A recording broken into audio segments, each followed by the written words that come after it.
A'udzubillahiminasyaitonirrajim. Bismillahirrahmanirrahim. Assalamualaikum warahmatullahi wabarakatuh. Bertemu kita lagi dalam ceramah di pagi hari. Nama diberi Karnisa Natasha binti Masiri, dan kita akan membincangkan satu topik yang selalu diperkatakan, yang selalu berada di sekeliling kita lah. Jadi A'udzubillahiminasyaitonirrajim. Bismillahirrahmanirrahim. Wa ahallallahu al-bai'a wa harrama riba, dan Allah telah menghalalkan jual beli dan mengharamkan riba. Surah Al-Baqarah ayat 275.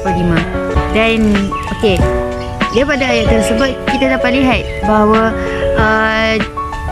jual beli ni halal dan riba adalah haram. Jadi topik kita pada hari ini adalah berkaitan dengan kita bukan ingin mengatakan berkaitan dengan jual beli, tapi kita akan mengatakan berkaitan dengan muamalah Islam. Dan kita kecilkan lagi, hari ini kita akan membincangkan berkenaan dengan topik 8 jenis muamalah Islam. Okey, sebelum saya menerangkan berkaitan dengan muamalah 8 jenis muamalah Islam, apa itu muamalah Islam?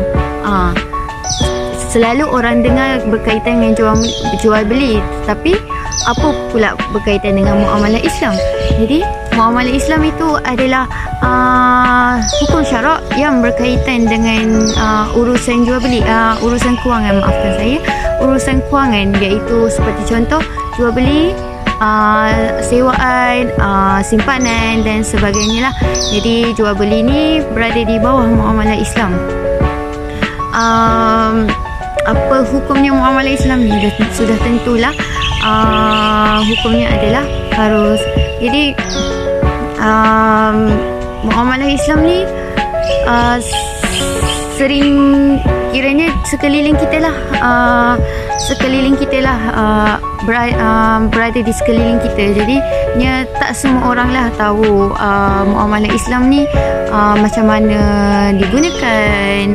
Ya memang betul, sekarang ni memang ada jual beli, ada yang ni, tapi kalau ikutkan kita berjual beli, mestilah kita kena ikut syariat Islam. Jadi apa itu 8 jenis muamalah Islam? Muamalah Islam ada 8 jenis, iaitu yang pertama al-wadiyah, al-murabahah, al-mudarabah, al-musyarakah, yang kelima ar-rahnu, yang keenam al-ijarah, takaful, dan yang terakhir al-bai' bisaman ajil. Okey, apa ke-8 tu? Okey, kita akan pergi kepada satu-satu jenis muamalah Islam ini. Okey, yang pertama, kita pergi yang pertama, iaitu al-wadiyah. Al-wadiyah adalah simpanan. Okey, simpanan. Kita dapat kita boleh fahamlah simpanan itu apa benda. Okey, kita bagi kepada satu situasi yang di mana contohlah Fatimah ni dia ada duit. Dia ada banyak duit. Jadi kalau nak pegang duit tu by cash sendiri amat susah lah. Jadi dia simpan, Fatimah simpan duit dia ke dalam bank. Jadinya bila disimpan dalam bank, disimpan dalam bank 10,000. Jadi bila disimpan 10,000 di dalam bank, jadinya dia akan, bila dia nak keluarkan balik, dia akan dapat balik, dia akan dapat semula 10,000 dia balik. Okey, faham? Itulah al-wadiyah, iaitu simpanan. Okey, kita pergi yang kedua, iaitu al-mudarabah. Mudarabah tu apa? Iaitu pelaburan. Jadi kita pergi kepada contoh, iaitu Ali seorang jutawan. Dia ada banyaklah duit dia, tapi dia banyak-banyak duit pun dia tak tahu nak buat apa. Jadi kebetulan sahabat dia, iaitu Abu, ingin membuka bisnes, tapi dia tak ada duit. Jadi Ali sebagai kawan baik ni memberikan modal untuk Abu tu buka bisnes lah. Jadi kiranya Ali memberikan modal kepada Abu untuk membuka bisnes, dan Ali memberi modal dan Abu akan usahakan bisnes tersebut. Jadi keuntungan tu akan dapat kepada kepada Ali lah, sebab dia yang memberikan modal untuk membuka bisnes lah. Jadi itu yang kedua iaitu mudharabah, iaitu pelaburan. Ali melabur kepada Abu untuk membuka bisnes. Jadi kita pergi yang kepada yang ketiga iaitu al-murabahah. Al-murabahah, apakah itu al-murabahah? Al-murabahah adalah jualan penambahan untung. Okey, apa murabahah tu? Jadi kita beri kepada contoh iaitu saya bagi contoh Ikram. Encik Ikram ni dia ada kereta. Jadi dia nak beli kereta yang baru. Jadi dia nak jual kereta lama dia lah. Okey, dia dia jual, kawan dia pun nak beli kereta lah, tapi beli kereta pada dia. Jadi Ikram ni dia menjual keretanya dengan dia ingin menjual keretanya kepada Syamim lah contohnya kan. Jadi Ikram memberitahu Syamim harga kereta yang dia beli 30,000, tapi disebabkan dia sudah modify, kiranya dia dah banyak ni lah modify kereta dia, tambah body kit. Biasalah lelaki kan dia suka mencantikkan lagi kereta dia kan. Jadi dia menjual kereta tersebut dengan harga 40k. Jadinya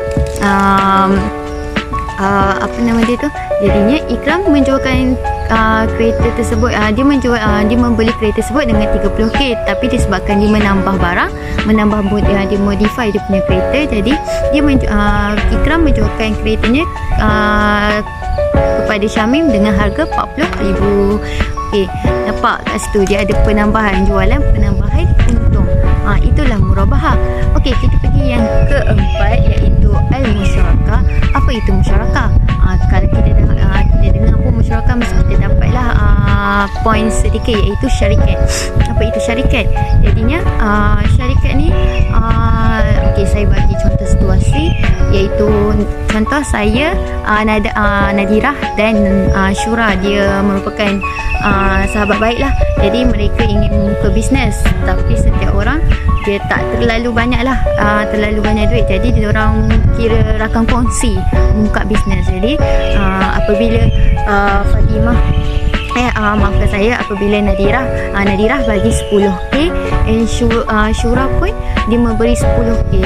Mereka ni lah kiranya diorang sama rata lah diorang punya modal tu, seorang 10k, Syura 10k dan Nadirah pun 10k. Jadi mereka dah dapat duit tu, mereka buka bisnes lah. Jadi bila dah sama rata, jadi bila ada untung ada rugi, mereka kenalah tanggung sama-sama and rasa sama-sama. Jadi bila diorang ada untung 50% akan dapat kepada Nadirah dan 50% akan dapat kepada Syura. Kira macam tu lah. Kira itu syarikat. Dia ni lah kiranya berkongsi lah. Sebab selalunya kita dengar syarikat kan dia berkongsi modal lah. Kiranya nak buka bisnes ni. Okey, itu syarikat sudah 4. Sekarang yang kelima adalah Ar-Rahnu. Ar-Rahnu gadaian. Okey, seperti saya rasa kamu semua pernah nampak kan di tepi-tepi jalan kadang kita nampak ada bank Ar-Rahnu. Apa itu Ar-Rahnu? Ar-Rahnu itu adalah gadaian.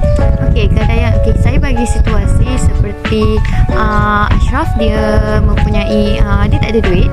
Jadinya dia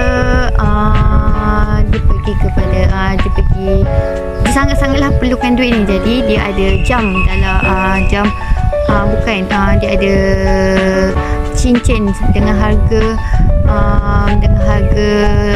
5,000. Jadinya dia pergi kepada Ar-Rahnu, dia gadaikan dia punya cincin tu lah dengan harga 5,000. Jadi itulah gadaian. Dia kira macam pajak gadai lah. Kadang kita dengarkan istilah pajak gadai ni. Itulah dia Ar-Rahnu, gadaian. Okey, itu yang kelima, iaitu yang Ar-Rahnu. Yang keenam adalah Al-Ijarah. Al-Ijarah ni apa benda? Okey, Al-Ijarah ni adalah sewa menyewa. Okey, kita pergi kepada situasi iaitu Haq. Abdul Haq, dia mempunyai banyak rumah dan dia adalah rumah banyak. Dalam contohnya dia ada dalam 3 rumah, tapi disebabkan dia dah duduk satu rumah, jadi dia macam tak tahulah nak buat apa kan dengan rumah lagi 2 tu. Jadi lagi 2 rumah tu dia buat sewa. Dia sewakan kepada orang. Tapi bila dia menyewa, kita kena ni lah ikut masa dan harga tertentu mengikut persetujuan masing-masing lah. Jadi dia sewa lah kepada orang lain sebab dia tak pakai rumah tu, jadi disewakan kepada orang lain mengikut masa dan harga tertentu. Okey, itu adalah al-ijarah, iaitu sewa menyewa. Yang ketujuh adalah takaful. Takaful ni saya rasa semua pernah dengar lah. Takaful ni iaitu insurans Islam kan. Banyak istilah yang berkaitan dengan takaful, tapi nak lagi mudah saya bagi satu situasi, iaitu contohnya dalam satu kelas ada dalam 40 orang. Okey, 40 orang. Mereka setiap 2 minggu mereka akan masukkan, setiap orang lah akan beri RM1. Diorang akan masukkan RM1 dalam satu tabung ni. Diorang ada sediakan satu tabung, iaitu tabung penyimpanan. Okey, jadinya tabung tersebut akan digunakan apabila ada seseorang tu dia memerlukan bantuan. Faham tak? Maksudnya contoh ada salah seorang daripada mereka ada berlakunya kemalangan lah. Jadinya duit tersebut akan diberikan kepada orang yang memerlukan bantuan tu lah. Itulah, jadi dikira dia kumpul sama-sama duit tu, bila ada perlukan bantuan dia akan dapat. Kiranya semua akan dapat lah bila mereka dalam apabila mereka berada dalam kesusahan, perlukan bantuan. Itu adalah takaful, iaitu insurans Islam. Okey, yang paling terakhir sekali adalah al-bai' bisaman ajil. Okey, apa itu al-bai' bisaman ajil? Iaitu jual beli yang jualan yang bayaran dia bertangguh. Dekat situ kita nampaklah jualan bayaran yang bertangguh.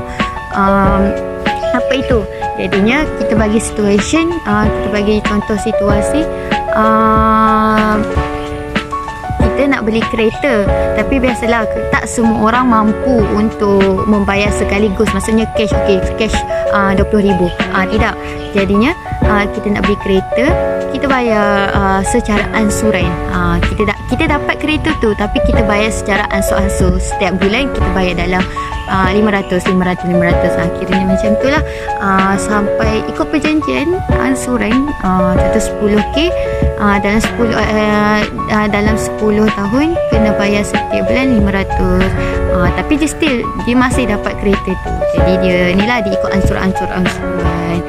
Itulah antara 8 jenis muamalah Islam. Apa? Yang pertama, al-wadiyah, iaitu simpanan. Yang kedua, al-mudarabah, iaitu pelaburan. Yang ketiga, al-murabahah, jualan penambahan untung. Yang keempat, al-musyarakah, iaitu syarikat. Yang kelima, ar-rahnu, gadaian. Yang keenam, al-ijarah, iaitu sewa menyewa. Yang ketujuh, takaful, insurans Islam. Dan yang terakhir, al-bai' bisaman ajil, iaitu jualan dengan bayaran bertangguh lah, kita kira ansuran. Okay, itu sahaja daripada saya hari ini. Saya harap perkongsian saya ini dapat membantulah anda semua dalam jurusan urusan jual beli dalam kehidupan seharian kalian semua. Oleh itu kita berjumpa kita pada ceramah yang akan datang. Wabillahi taufiq wal hidayah. Wassalamualaikum warahmatullahi wabarakatuh.